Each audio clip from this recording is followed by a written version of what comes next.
ఏపీకి అనుకూలంగా కృష్ణా బోర్డు వ్యవహరిస్తున్న తీరుపై మండిపడుతున్నారు తెలంగాణ ఇరిగేషన్ ఆఫీసర్స్. ఏపీ అక్రమ ప్రాజెక్టులను పట్టించుకోకుండా తెలంగాణ ప్రాజెక్టులపై అక్కసు చూపడంపై అభ్యంతరం వ్యక్తం చేశారు. పోతిరెడ్డిపాడు విస్తరణ, రాయలసీమ లిఫ్ట్, హంద్రీనీవా ప్రాజెక్టులపై ఎన్నో లేఖలు రాసినా పట్టించుకోకపోవడమేంటని ప్రశ్నించారు ఈఎన్సీ.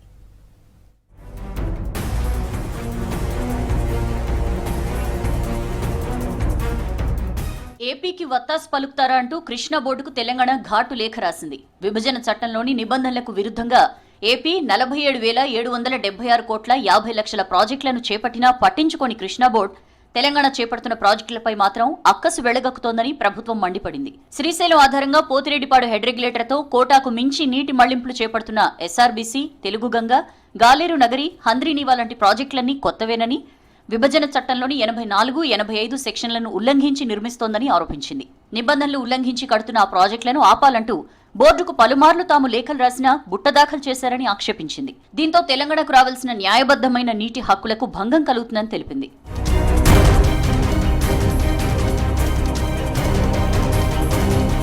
తెలంగాణ ఎన్నిసార్లు లేఖలు రాసినా ఏపీ అక్రమ ప్రాజెక్టులపై ఎలాంటి చర్యలు తీసుకోలేదని అసంతృప్తి వ్యక్తం చేసింది. ఏపీ అక్రమ ప్రాజెక్టులపై ఎలాంటి చర్యలు తీసుకోని బోర్డు ఆ రాష్ట్రానికే వత్తాసు పలుకుతూ తెలంగాణ ప్రాజెక్టులపై అభ్యంతరం వ్యక్తం చేస్తూ కేంద్రానికి లేఖ రాయడం దారుణమని తెలిపింది. ఈ మేరకు కృష్ణా బోర్డుకు ఈఎన్సీ జనరల్ రమేష్ బాబు ఇటీవల ఘాటు లేఖ రాశారు. ప్రస్తుతం కృష్ణా ట్రైబ్యునల్లో నీటి కేటాయింపులపై వాదనలు జరుగుతున్నాయని, తెలంగాణకు రావాల్సిన నీటి హక్కుల డిమాండ్లను ట్రైబ్యునల్ ముందు పెట్టామని తెలిపారు. అందుకు తగ్గట్లుగానే నిరుడు సెప్టెంబర్ 16 ప్రాజెక్టుల డీపీఆర్ తయారీకి జీవో జారీ చేశామని, ఆ విషయాన్ని ట్రైబ్యునల్కు చెప్పామని వివరించారు. కృష్ణా జలాలను వినియోగించుకునేలా కృష్ణా పరివాహకంలోనే ఆ ప్రాజెక్టులపై ముందుకు వెళ్తున్నామన్నారు. కృష్ణా నీళ్లు పెన్నా బేసిన్ కు తీసుకెళ్తున్నారని లేఖలో తెలిపారు.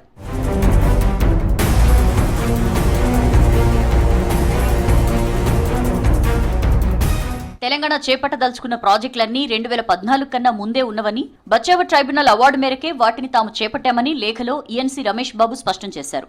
ఆ ప్రాజెక్టులేవీ కొత్తవి కావన్నారు. న్యాయంగా తమకు రావాల్సిన జలాల్లో ప్రాజెక్టుల వారీగా కేటాయింపులు కోరుతున్నామన్నారు. కానీ అందుకు విరుద్ధంగా ఏపీ మాత్రం కృష్ణా నీటిని పెన్నా బేసిన్ కు తరలించుకుపోతోందని లేఖలో వివరించారు ఈఎన్సీ. ఇప్పటికే 360 టీఎంసీల సామర్థ్యమున్న రిజర్వాయర్లను నిర్మించుకుందని చెప్పారు. అదనంగా ఇప్పుడు మరో 290 టీఎంసీలు తరలించుకుపోయేందుకు ప్రయత్నాలు చేస్తోందని అభ్యంతరం తెలిపారు.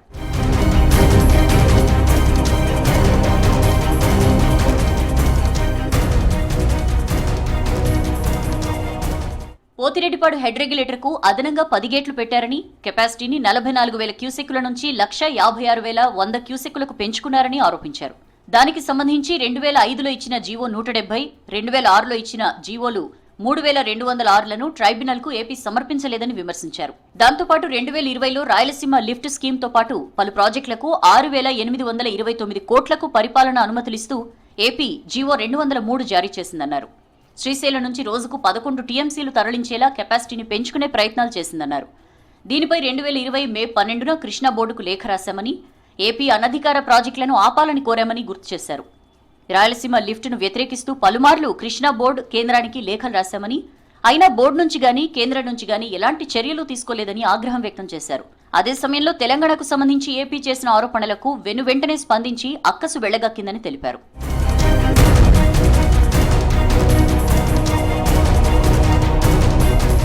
ఏపీ 290 టీఎంసీల కృష్ణా జలాలను అవుట్ సైడ్ బేసిన్ కు తరలించేలా కొత్త ప్రాజెక్టులను నిర్మిస్తోందని లేఖలో ఈఎన్సీ ఆరోపించారు. కర్నూలు, కడప జిల్లాల్లో తెలుగుగంగ కింద రెండో పంట కోసం 15 టీఎంసీలు, హంద్రీనీవా ఎక్స్టెన్షన్ 6 టీఎంసీలు, హంద్రీనీవా కింద రెండో పంట కోసం 28 టీఎంసీలు, చెరువుల్ని నింపేందుకు తాగునీటి కోసం 20.69 టీఎంసీలు, వెలిగొండ ప్రాజెక్టుకు 2.66 టీఎంసీలు, గాలేరు నగరి కింద రెండో పంట కోసం 26.6 టీఎంసీలు, గాలేరు నగరి లిఫ్టుకు 15.8 టీఎంసీల చొప్పున 114.75 టీఎంసీల తరలింపునకు ఏపీ ప్రాజెక్టులు చేపడుతోందని తెలిపారు.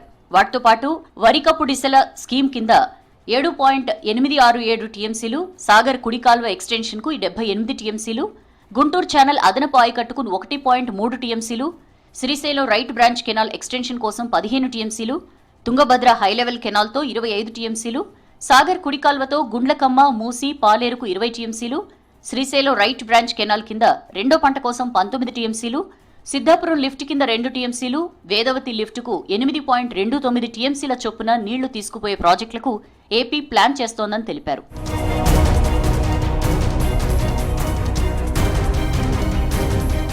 ఇవన్నీ బచావర్ ట్రైబ్యునల్ అవార్డుకు విరుద్ధంగా చేపడుతున్నవేనని తేల్చి చెప్పారు. బేసిన్లో ఉన్న రాష్ట్రాల అవసరాలు తీరకుండా అవుట్ సైడ్ బేసిన్ కు తరలిస్తే తెలంగాణకు తీవ్ర అన్యాయం జరుగుతుందని పేర్కొన్నారు. ఏపీకున్న కేటాయింపుల్లో 43% వరకు అవుట్ సైడ్ బేసిన్ కు తరలిస్తోందని కృష్ణా ట్రైబ్యునల్ కూడా గుర్తించిందన్నారు. కాబట్టి ఏపీ చేపడుతున్న ఆ అక్రమ ప్రాజెక్టులపై కృష్ణా బోర్డు దృష్టి సారించాలని, వాటిని చేపట్టకుండా ఏపీని నిలువరించాలని డిమాండ్ చేశారు. కొత్త ప్రాజెక్టులు చేపట్టకుండా, విస్తరణలు చేయకుండా ఏపీని అడ్డుకోవాలన్నారు. ఏపీ ప్రాజెక్టుల విషయంపై కేంద్రానికి బోర్డు లేఖ రాయాలని తేల్చి చెప్పారు.